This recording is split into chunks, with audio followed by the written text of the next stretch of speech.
Live. We are live yet again. It's not a Tuesday, it's a Wednesday, and that's because it's time for our community writing challenge. Yay! So we kicked it off yesterday. If you haven't checked that stream yet, you may want to go back and check it out. But yesterday I was joined by Catherine. Today I'm joined by Gareth. Hey Gareth, how's it going? Hello. All good.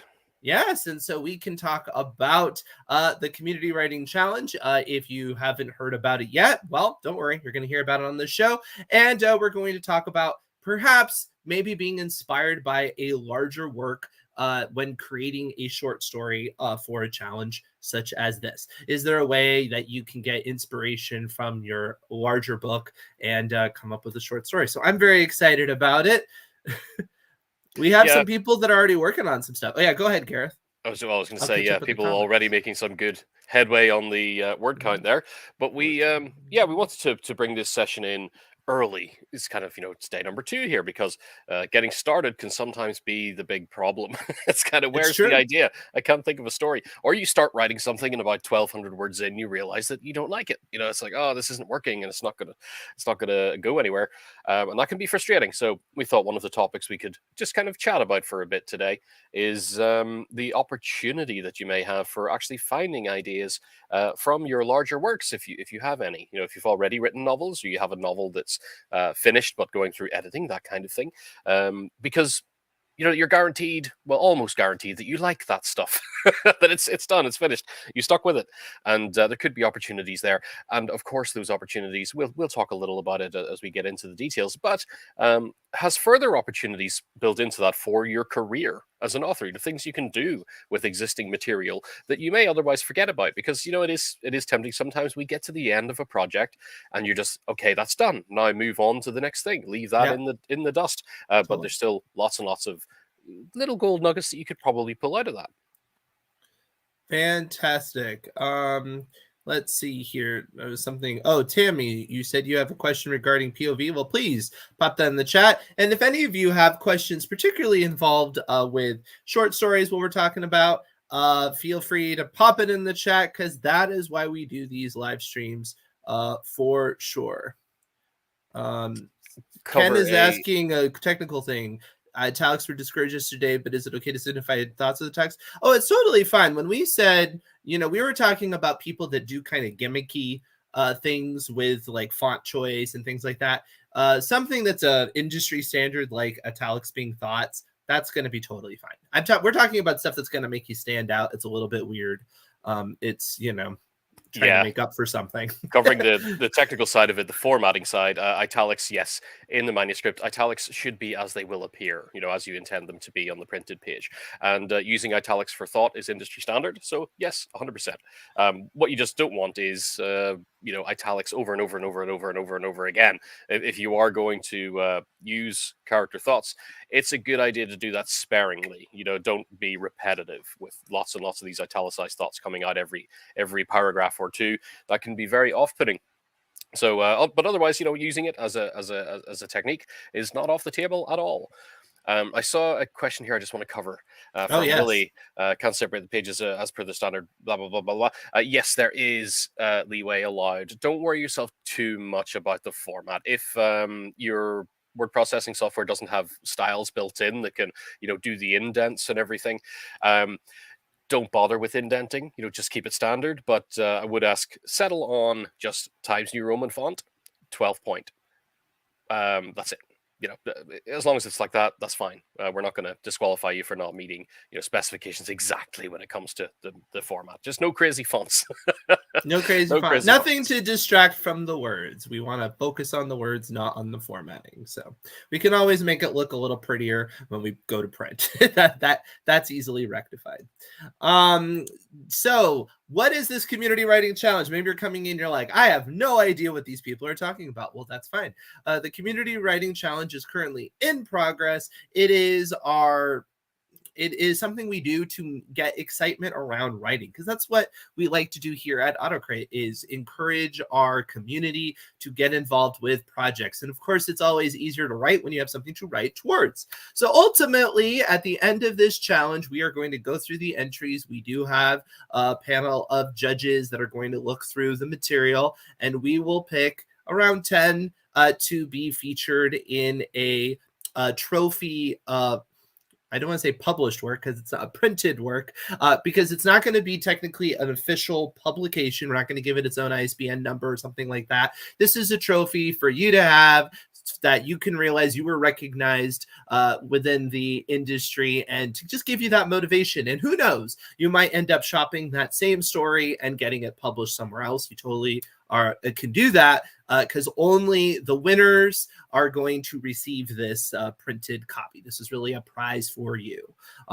So that is what we are all working towards. Anything else you want to say about the challenge there, Gareth, before we kick things off here? No, that's fine. Just in the sense of, because we do kind of get repeated questions about this as we go, because obviously people want to protect copyright and the rights to their work and everything like that. So if you decide to submit your work to potentially be in that anthology, do be aware the anthology is literally, well, you could call it a quote unquote vanity print, because it's what it is. We only put in literally like 10 orders for the people who are in there and get it printed. It's not connected to an ISBN. We take no rights. It's not an official publication at all. What we really want to strive for is, as you've written stories throughout this challenge and taken it on and finished, that you take those stories and sell them, send them to anthologies, publish them however you will. That's part of the whole goal here as well, is to have something that is a piece of work that you can publish. So we take no rights, nothing whatsoever. So, rest assured on that front.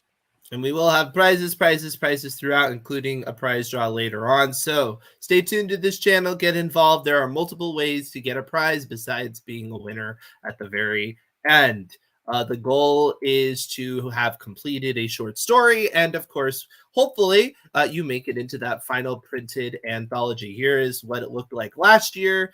It was a lot of fun, and a lot of the writers ended up sharing their stories with the community, which we certainly don't demand that they do, but it's like I said, this really is about bringing the community together, getting everyone excited about writing. So it was really fun to go through all of that. You will get motivational emails throughout the process, so that's another reason to get involved.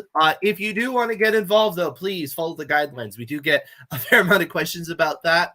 To Garrett's point, we take this seriously. We want to treat it as if it's like a professional event, and much like if there was a professional call for an anthology, and we want you to kind of level yourself up, take it seriously.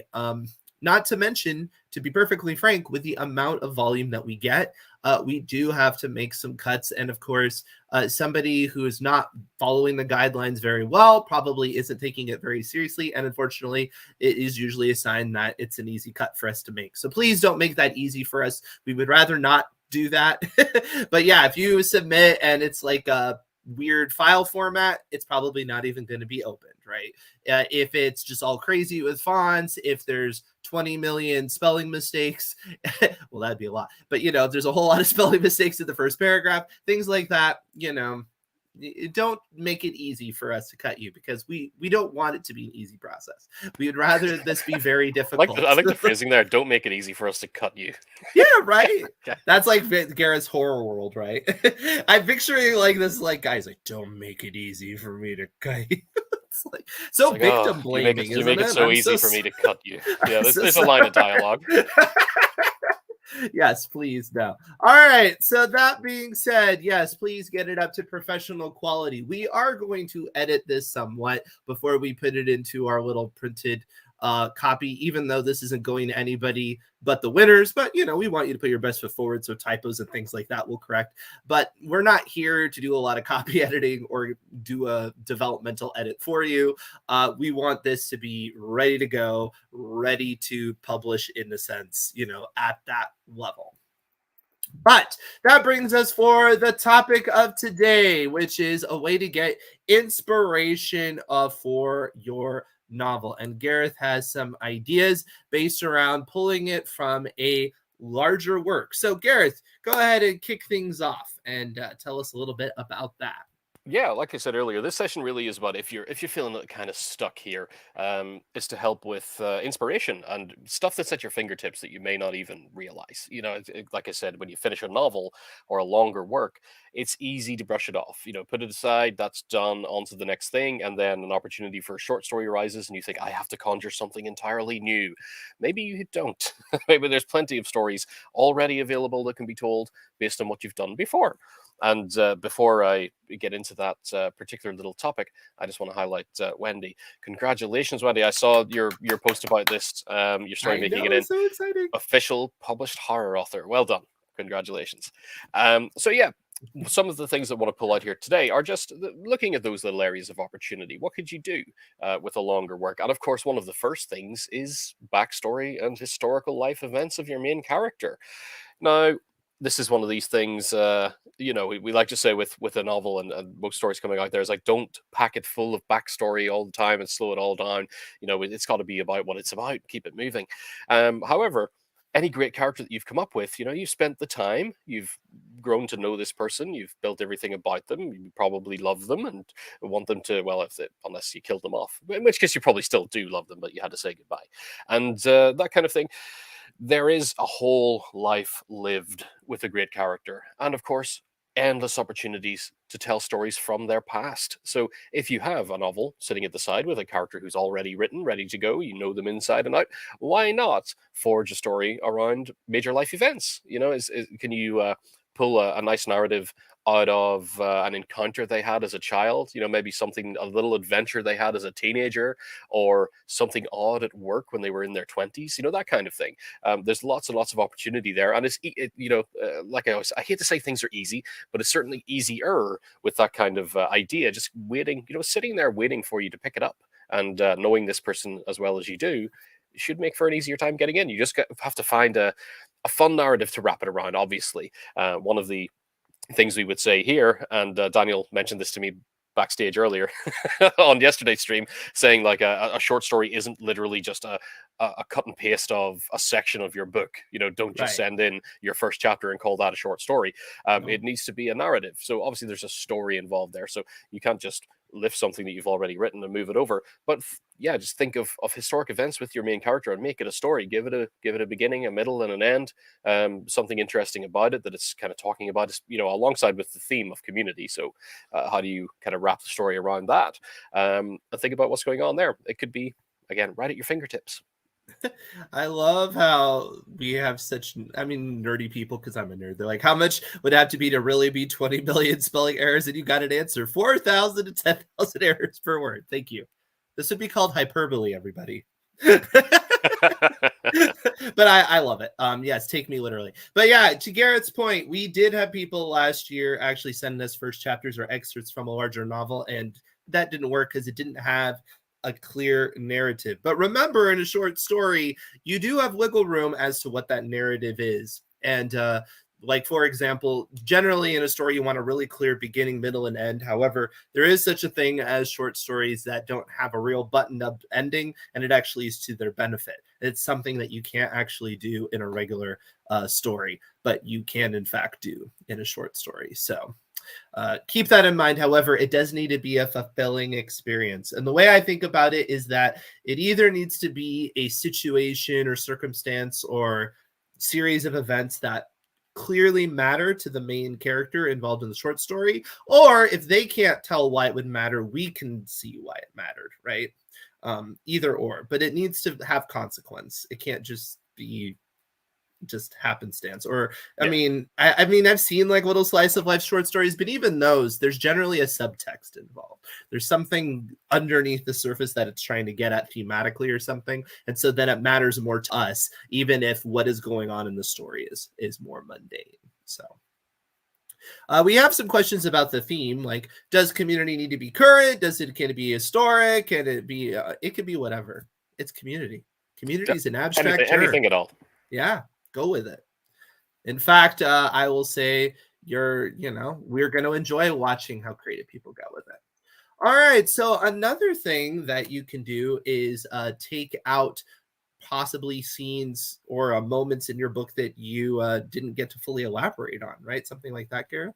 Yeah, well, we have just called a skipped time because there will be points during any novel where your character, say, is traveling from place to place, and you're going to skip that most of the time because we don't want to spend page after page with them sitting in a cab, as they drive across the country. You simply say they got on the plane or they got in the cab and went to where they're going. We skip ahead, just get that dead time around.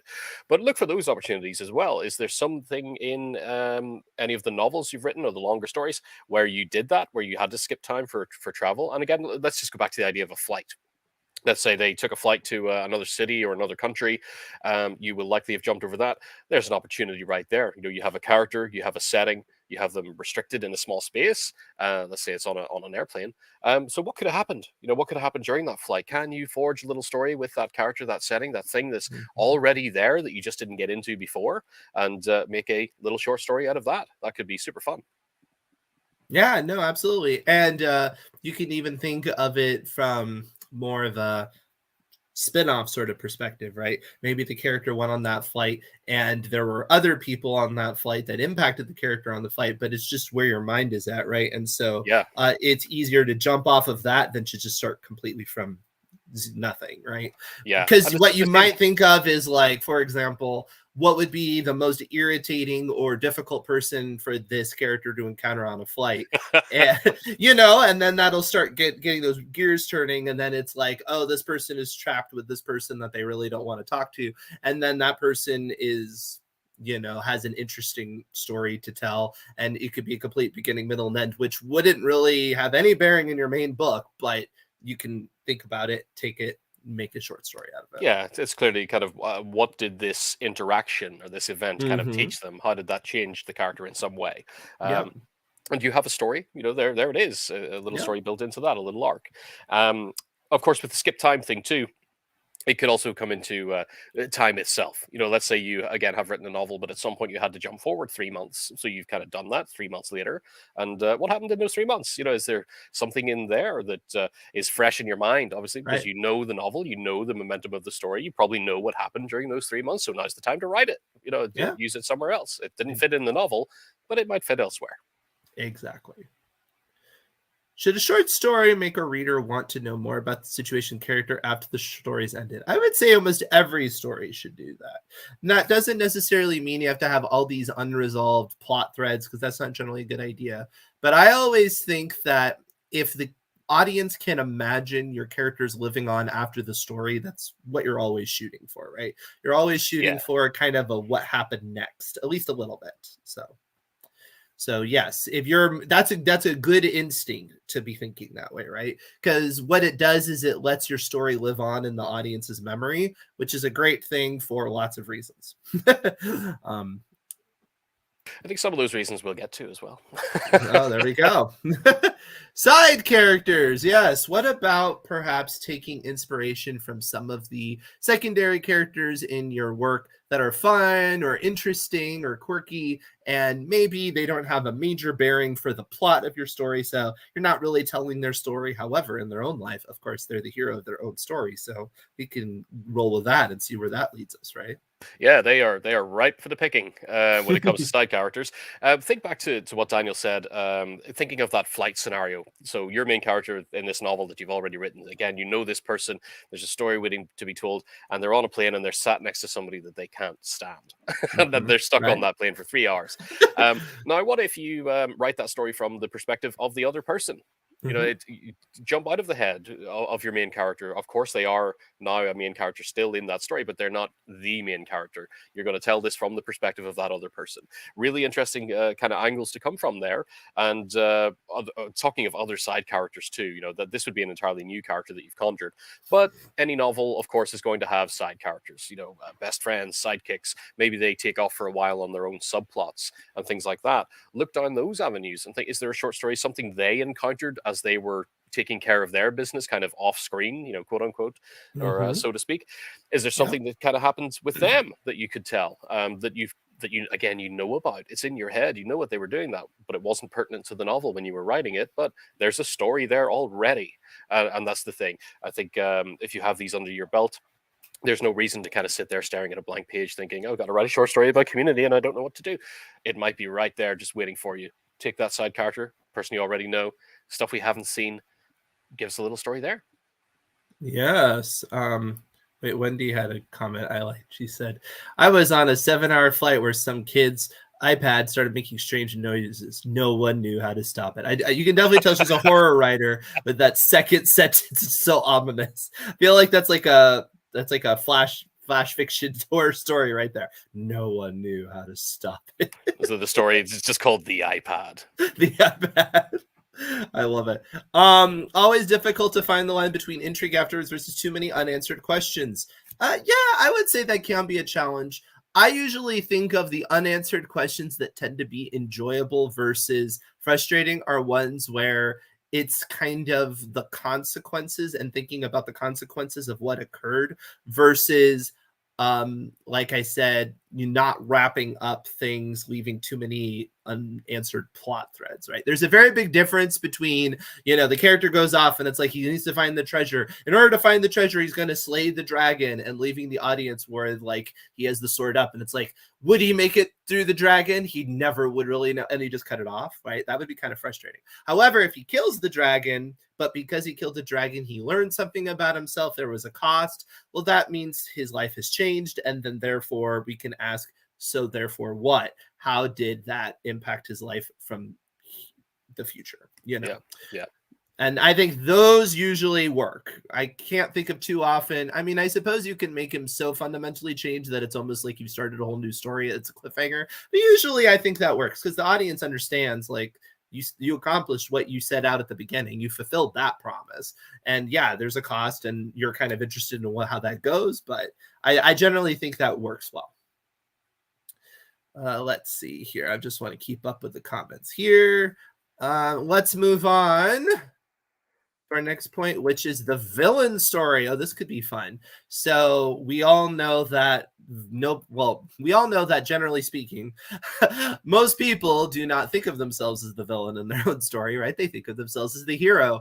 And getting into the head of somebody who has immoral motivations, or at least motivations cross purposes to the main character, well, that could be rather interesting, right? It's completely different mindset. And for all you know, maybe you always write your stories in a certain kind of mindset. You have certain types of heroes or main characters. Doing a short story in somebody that's in a moral worldview completely different than your own, you might find that to be an interesting experience. Yeah, I think it's not necessarily 100% true, this one, but in most novels, you a really good villain or a well-rounded and a well-written villain, we're going to know a lot about, but it's not likely that we know them quite as intimately as we do the hero. Your main character is definitely the focus of the story. So there's usually a lot that you can do with telling the villain's story, getting into their backstory for a short story. Pick them up, put us in their head. And of course, when they're in the driving seat and we're looking at them historically, there's many different ways you could do this in a short story. It could be showing something villainous that they're doing, or maybe it's something earlier in their life that paints them in a very different light to what we actually see in the novel. Maybe it's the point where they turned, the point where everything went wrong and they became the twisted, amoral person that they've become. They turn into the villain, even if they don't realize it. I think there's a lot of these kind of backstory things becoming popular now, like Disney's Cruella. They did that movie and made her a sympathetic main character. Mm-hmm. Wherein the original 101 Dalmatians is just purely villainous, little about it. But you can do that kind of thing as well. Get creative with it, because again, you've got a character there waiting with so much history, so much built into them, and so much more to say than is necessarily said in your novel. Yeah, and there's two ways of looking at it. You can either look at it from the standpoint, kind of like Cruella, where it's like, okay, the character that we think we know, that was like an unreliable narrator before. And so I'm going to think about it more from, give them the most charitable view that direction, right? So that would be a starting place. Or you could say, no, actually, no, they're just that horrible. But what would make somebody that horrible? And you could write from that. So you got lots of different options. For sure. Here's an interesting question. When writing in first person, I cannot have my main character die, but can I still write first person if they time travel into the past or future and with an ambiguous ending? There's a lot going on here. First of all, I know it's kind of an unwritten rule that you can't have a character die in first person. For a short story, I don't know if that's as true, because I don't think that feels as much of a cheat. But even so, if it's told in past tense, and you make it clear up front, I still think you can, can't you? Yeah, a first-person story can have the character Yeah. die. Obviously, it would be at the end because they're not going to be relaying the story if they die at the beginning, unless, of Unless they're course, you relaying have the story of the fantastical ghost. elements. Yeah, right. They could Yeah. be back to life, Yeah. so they're not Yeah. dead, Yeah. but they do die at some point. Yeah, that can Yeah. happen. And Yeah. certainly at the end of a first-person narrative, you can end the story with the character dying. Yeah. In many ways, whether that's killing themselves or somebody else killing them, and they hear a shot and look down and they're bleeding out, that kind of thing. A story can end like that in first person. I love how you just have so many ways to die just at your fingertips there, Gareth. You can do this, you can do this. Yeah, I don't want to dig entirely into it, but yeah, there's almost endless ways you can bring an end to a character, and that can be done in first person. But yeah, Yes. it's going to be at the end if they die. They die. Yeah, no, like I would say if you went in terms of ambiguous ending, I'm a little bit confused because if they're dead, that's not all that ambiguous unless it's like how they died or some mystery throughout or something like that. So if you can get away with an ambiguous ending, it really depends on what the purpose of the story is. When I think of very famous works with ambiguous endings, the ones that I think stand out the most to me is they generally present some sort of dilemma in which there's no easy answer. And so to answer it would cheapen the dilemma. And so they just leave it. And so then the audience likes that because you can have your debate with your friends. Well, which decision would you have made? Would you have done this or this or this? And that can be fun. I'm trying to think of any other scenario where that tends to work. Things like what's reality, what's not. That's kind of like a philosophical question. Sometimes things like that. I think of like Inception, where that's talking about like how do you define reality, and getting lost in reality is like a big issue in that story. So the fact that it's left ambiguous is to its benefit. But those are the two things I can think of. Can you think of anything else, Gareth, that tends to make for a successful ambiguous ending? Yeah, I mean, ambiguous endings can be good. The things that kind of leave you hanging there in a good way. The reason that ambiguous endings work, though, is that, i- if you go back to our thematic discussion last week, the main point of the story has to have concluded. We need to have that conversation finished within the story. If the ambiguous ending is hanging there, which therefore means that the conversation has not closed, that's not going to be a satisfying ending because it doesn't feel like the story has ended. However, ambiguous endings where the thematic conversation is finished, let's say it's a character throughout the story, as kind of Daniel was saying, there's being forced to make a decision that they don't want to make. And they're given A or B, and both are terrible options, and they would rather not do any of it. But in the end, they make a decision, but we don't know which one they chose. They say, Mm-hmm. I've made the decision. I reach out to, let's say, figuratively, it's buttons in front of them, press A, Mm-hmm. press B. They reach out and press a button, and the Yep. story ends there. We don't know which one they press. We don't know, but the Mm-hmm. point of the story was them being pushed to the point of making the decision that they Mm-hmm. didn't want to make. That's the core element of the story that we were Yep. actually following along with, and that's the conversation's over then because they fulfilled what it was they were conflicted about. And it's doubly kind of unnerving for us as readers because we're like, what did they choose? I need to know. And that's good because it's it leaves you hanging. And not everybody's going to like it, obviously. Some people will be like, well that sucked. How do I don't know what Yeah. they chose. But that's not Right. the point. Right. Yeah, let's get back to the ethical dilemma, right? If the point is basically Yeah. ethical dilemmas in life, that tends to work well. Any advice for thinking small enough to write for 2,000, 5,000 words? I'm not going to jump on the question too much, but I'd be careful to think that it's small enough, right? Because it's not necessarily small. Like you could certainly have big ideas, big stakes.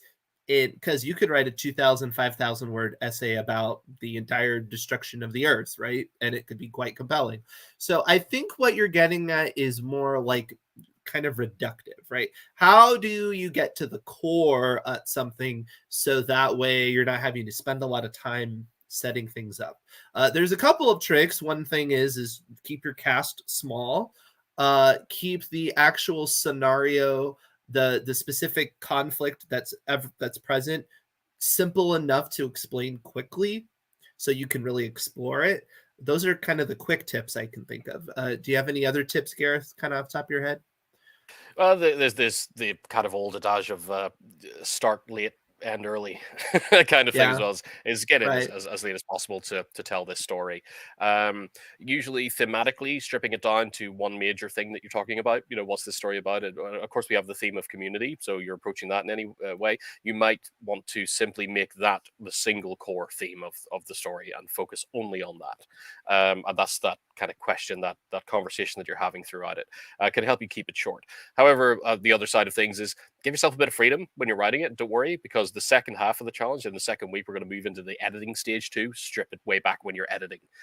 Try to get it below 5K. So don't beat yourself up about getting a bit, staying, because of course cutting down word count also can work with stripping back description, and taking a sentence out here or there, just economizing the language. But don't worry too much about that when you're writing it, would be my advice. Obviously, you start to worry if you're hitting 9 to 12K kind of thing. You're going really, really double the length. Yeah. Can be an issue. But don't focus too much on it. Editing is where the magic happens. You strip it down and really find that core. Yeah, that's a good point. You can always trim down. It's a common piece of advice is how do you write those really pow sentences, is you just kind of write everything you can think about and then you just cut it down and you end up with like 10 words from sometimes hundreds. They were just to think about it. When you want to come up with that really pithy sentence, sometimes you really just have to spew out all this nonsense to get down to that pithy sentence. Yes, I think one of our motivational check-in quotes coming up as well is, the first draft is just you telling yourself the story. Right. That's 100% true. It's once that first draft is done and it's all fluffy and soft around the edges and all that kind of whatever comparisons you want to use, the in editing is when you economize that to get it through as quickly as possible to a reader. So worry about it then. Like worry afterwards. All right. So moving on, a living world. Obviously, when you build your story, you have to do world building as part of it. Even for stories that take place in more or less the regular world, there's still environments, where the person works, the city they live in. And often we are writing about fictional worlds, fictional places. And of course, those have an existence beyond the characters. That's one reason why they feel alive, right? And sometimes you have to completely ditch talking about elements because it ends up not really having to do with your story. So that's a good place to pick up. But where are some other ways they can pick up from the world around them? Yeah, if you have settings that you've already created, reuse them. Why not? And there's so many opportunities in this. It can be, let's say you're a fantasy author. You've written a fantasy novel. You've created an entire living, breathing world with its own rules and its own systems and the way things function, government, and all of that. You've already built that. So why not just use that to tell us a different story set within that world? Give us new characters, a different location. Maybe it's a different city or a different community that these people, your main characters, live in, but still within the same world. And that doesn't extend only to fantasy, obviously. If you think about any novels you've written that have been in the real world, say like New York City or something like that, again, you can use that same setting and even dial it right down to what about if it's your main character's next door neighbor? They live on the same street. Again, you've got all of how that place functions because you've written this before, and you can just fall in. You're just walking into a different house. Maybe it's a new story told in the office building in which your main character works. Maybe it's the guy in the cubicle next to them. Something interesting happening to him, maybe. And again, this place, how it functions, all the other people around there, the boss, the receptionists, the security guards, all of that are all waiting there to be brought to life once more. You're just interacting with them through a different character. So again, that could be right at your fingertips. Don't let it slip away.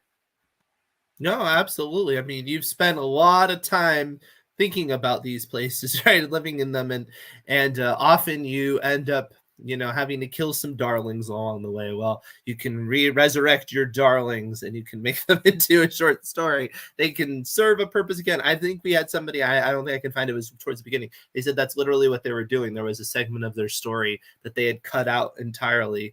And they're like, this is the basis, it was a cool scene. Sure, yeah, wonderful. It happens. There are definitely artists that will tell you it's like I finally got to put that scene in my book. It's like they kept thinking, like it would be really cool to have, and it's sometimes the most random things. It's like it would be really cool if there was an action sequence in a fireworks factory. I could just never figure out how to make it work, and finally I got it to happen, you know. And that's why when you're writing stuff, if something has to go, don't just delete it. No. Copy it Parking out of there, lots. stick it in another document, and keep it in the Yes. kind of scrap heap for you to come Yep. back to later. See, Garrett says scrap heap. I say parking lot because I'm nicer to my ideas. I'm like, oh, it's just over there. I'll pick it up someday. It's nice little valet parking. I just want to catch a question here. Sure. In case we skipped over, Donna, how Oh, many yes. characters is too many? What is a perfect number? Now the question is entirely academic. Well, actually, I'm not going to. I wouldn't say it's academic. It's philosophical because nobody knows the answer. No. It's completely fluid. When you're saying how many characters is too many, obviously in a short story, to get the time to really develop a character well, you're going to want to stick to one main character, with maybe one or two ancillary characters who are close to them, you know, the real strong side characters. That's just for economy, of course, for word count, because you try to get us really well introduced to too many characters, you're going to run out of space, you're going to run out of word count. But when it comes to it, you know, in terms of, well, also you have to define a character. What is a character? If we say characters, we're generally talking main characters, so they're going to be the people that we know, that we need to get introduced to, that we need to come around to understand, if not like, you know, we at least connect with them in some way. However, there was a really great story in last year's. I can't remember exactly the title, but I could say it didn't make it through to the final selection, but it did make it through to the final round, that last round of cuts, which had a bunch of characters in this kind of Saw-like situation where they were all knocked unconscious at a club and wake up tied or chained in a big round.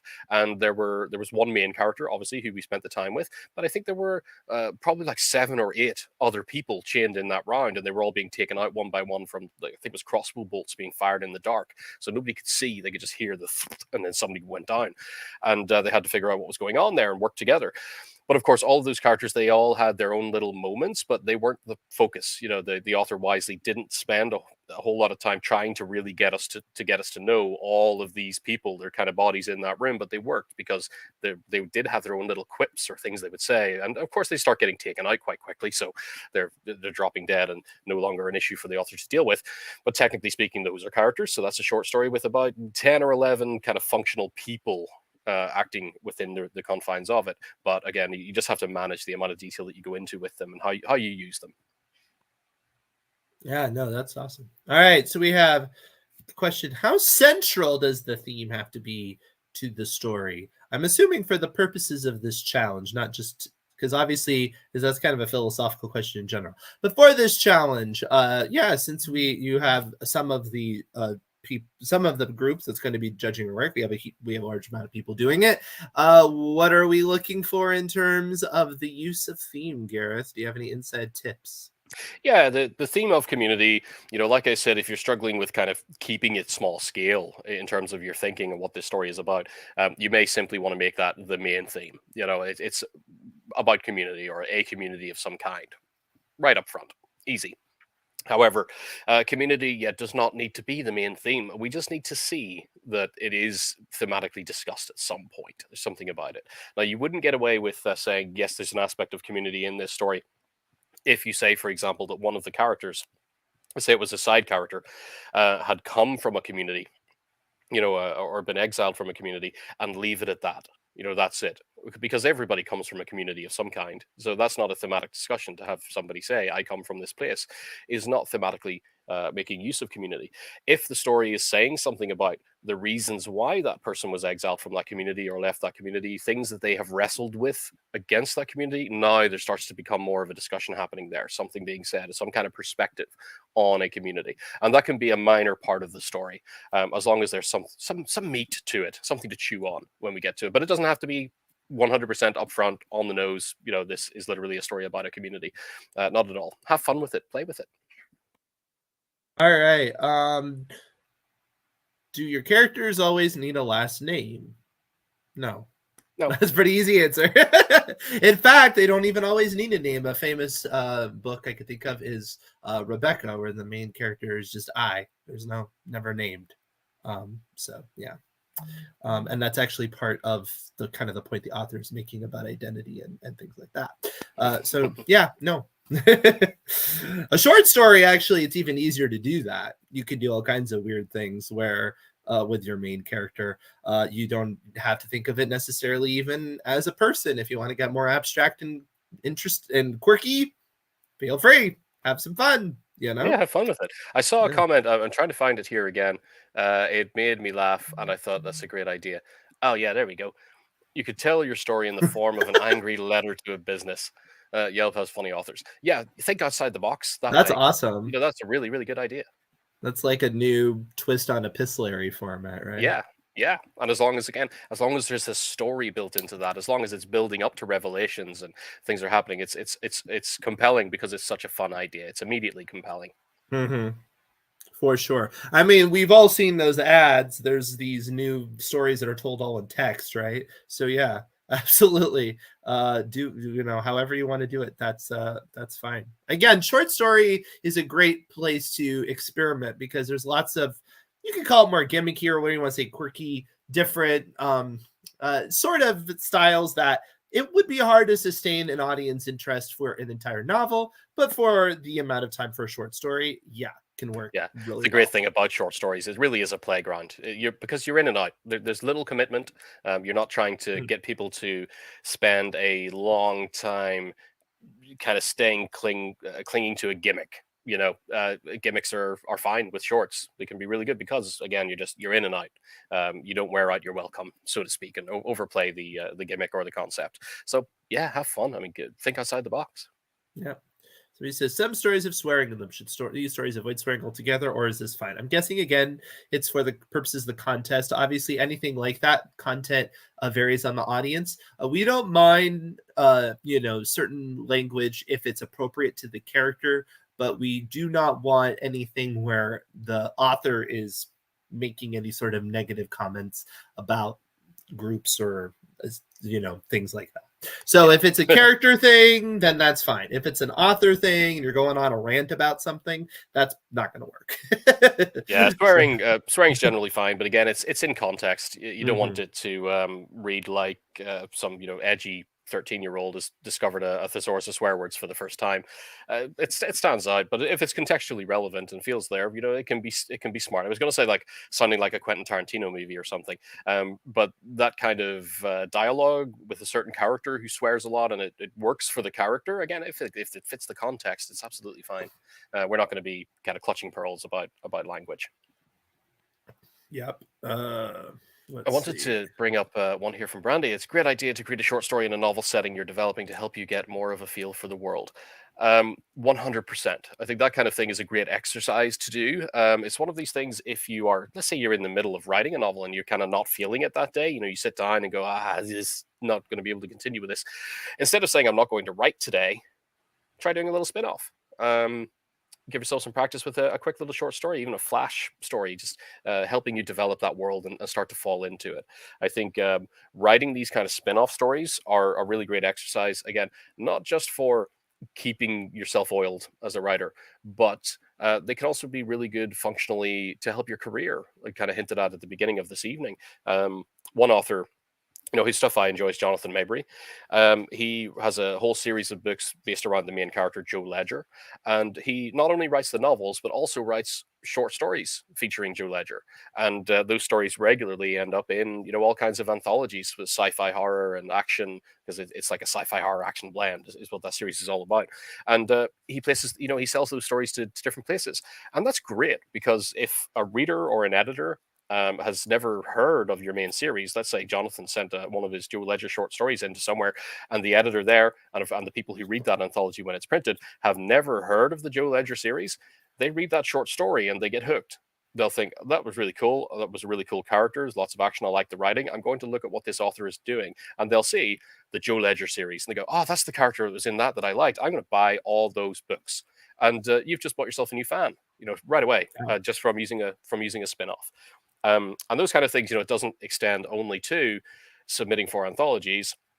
You can use them as ancillary promotional materials, give them away as an incentive to sign up to your mailing list as an author, sign up and I'll send you this collection of short stories that are based around these books. And that's, again, a really great, what you may kind of call a tripwire of sorts for people who come in who don't really know you, that just kind of stumbled across your website or seen your book cover and Googled you and come in and you say, hey, here's some short stories, and then they read those short stories and go, yeah, this character's really cool. I'm going to buy those books. And there you go. Awesome. Again, you got yourself a new fan just from kind of being there. You can also publish them, if whether you, I'm not so sure about publishing short stories individually on Amazon, but you could put a few of them together in a little collection, even if it's a short one, put it up for free on Kindle Unlimited, something like that. And that's just to bring attention to the main books. People can grab the shorts. Again, it's very little commitment to just grab that, have a look, read a few short stories. And if people like it, hey, buy the books. There's a lot more adventure waiting for you.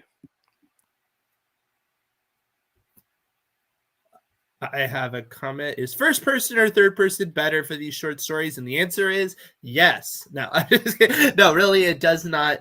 It really depends on you, I will say, or the story. Some authors do tend to write better in first person than third person for whatever reason. And also some stories do make more sense for first person or third person. So if you are not sure, try writing a certain segment of it, or it's a short story. You may even try writing the whole thing, both directions, and see which one you like better. Worth a shot. Little experiment. Let's see here. How many entries are we anticipating? The truth of the matter is we never know until it happens. And in fact, we encourage you to make our life complicated by sending this out and letting other people know about it, because we'd like to get as many people involved as possible.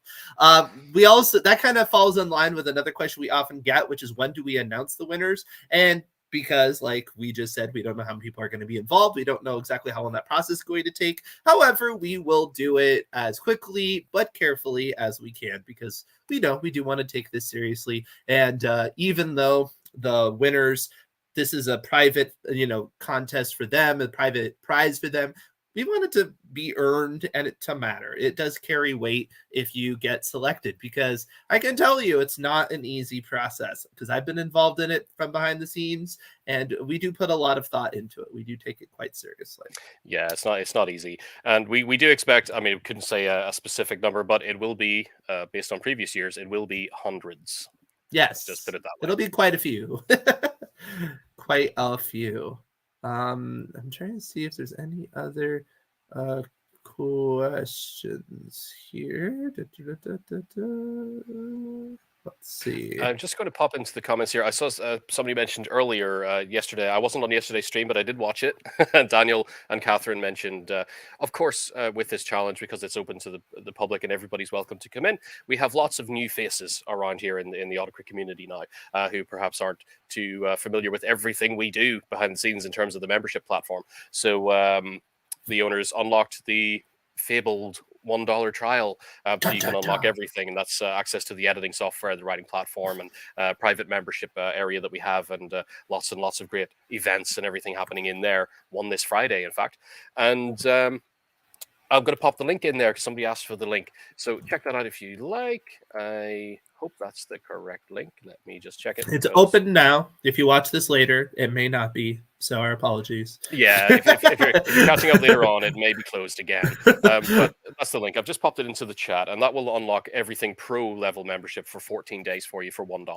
And of course, it rolls over into membership, our monthly membership. So we hope you love it and stay on. But if not, just tell us. We'll cancel that for you. There's no minimums or any kind of hocus pocus to believe into staying or any crazy stuff. Don't worry about that. But yeah, that'll give you the 14 days. Promise. So you can make use of it throughout the whole challenge, and ultimately have a professional piece of work at the end.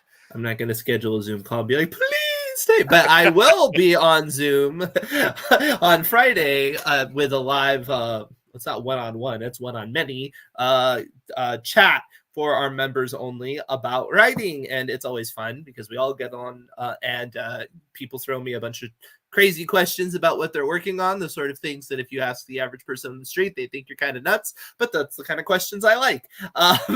And we have fun discussing writing and story structure, and who knows where the discussion's going to go. So yeah, that's going to happen. If you're an AutoCrit member, go into the community and look for it in the events. I just saw a comment, type Indeed and pip a lot. You can comment more about the authenticity of that, Gareth. Perhaps. I did see a question. I think it was from Willie there. How many stories can you submit in the end? One per contestant. You got to pick your best one. Pick your best best shot. Of course, you could write as many as you like. We're not policing how many you write during the challenge. If you smash one out in one day, hey, do one every day. The more you write, the better, quite frankly.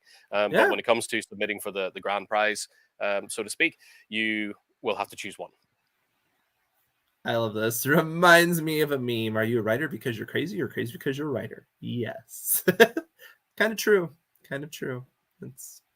It is the way it is. All right. So that being said, we will have more live streams because this is a special event that we get so excited for whenever it comes around. So look for more. If you haven't, like, subscribe, hit the bell, check the schedule, because we're going to be coming on a few more times before this whole thing is over. So yes, I believe we have the story doctor on Friday for our professional members at AutoCrit, and that's kind of behind the scenes in our private community. If you are a pro member and haven't made your way in there, pop us an email and let us know, because we'll obviously get you an invite. So there's lots of members only events that go on back there, including conversations with authors that you're welcome to drop in and ask your questions and all that kind of great stuff. So make sure to check that out. But next Tuesday we have one of our great friends at AutoCrit here, and you may have seen her last year when we were doing the short story challenge as well, because she loves to drop in. It is Rain Hall, the author of the Writer's Craft guidebook series, and she'll be dropping in on Tuesday to kind of just a little roundtable discussion with us about short story writing and how to especially kind of economize it, because we're going to be moving into the second half with the editing. How do you bring it back into shape and all of that? So that's going to be a great discussion. Make sure to drop in with us for that. Willie, when do we submit the story? Submission details will be emailed on the last day. So the 17th, we'll be sending out an email which takes you to a form where you fill in your information and attach the file, and it'll send the file over to us. And this is very important. Do not email the file. Use the form. If you email it to somebody at AutoCrit, I cannot guarantee that you'll ever see the light of day, because it could get picked up by a spam filter. Who knows what'll happen? Use the form, and then you'll know for sure that we're going to get it. Please. All right. So that being said, we're so excited about this event. I can't wait to go through and read a lot of the entries that we're going to get and do the hard work of trying to select things, and it'll be fun. I love this sort of stuff. So please keep, like I said, like, subscribe, hit the bell, keep on with us as we go through this challenge, traverse this challenge, I guess I'll say. I'm trying to think of a positive verb. Traverse sounds kind of negative. I don't know. We're gonna gung-ho through this challenge. I don't know. I'm at a loss for words, but so a couple of little just last things here before we jump off here. Saw a comment there. I have a lifetime membership now. Would that change if you tried the trial for the pro? If you have a lifetime membership, it will be pro. I think the only time lifetime has been offered is pro, so you're sorted. Don't worry about that. You're so sorted. Ken, well, I'll try to click one and saw more comments coming in there. Earlier question about early submissions, someone who will be in a non-internet connected place on the deadline. Yeah, if you're done a little early and you're, special circumstances like that and you're going to be a bit outside, just reach out to us, send us an email. You can pop onto the AutoCrit website and there's a little chat bubble in the corner. That'll put you in touch with Mark, our support guy, and he'll probably forward the message to one of us, and we'll sort you out with a link to the form ahead of time. Don't worry, we'll accommodate for that. No worries. May the 4th be with you. Yes, Star Wars fans, absolutely. Revenge of the 5th tomorrow. As we immerse into this challenge, I like that. We're going to immerse ourselves into writing. Fantastic. And it's hot here in Florida, so that sounds great. So anyway, yes, we will see you as we immerse ourselves in this challenge. And see you around, everybody. Thanks, Gareth. Thank you very much. Have a great one. Thank you all. Bye. This is the way. I love it. This is the way.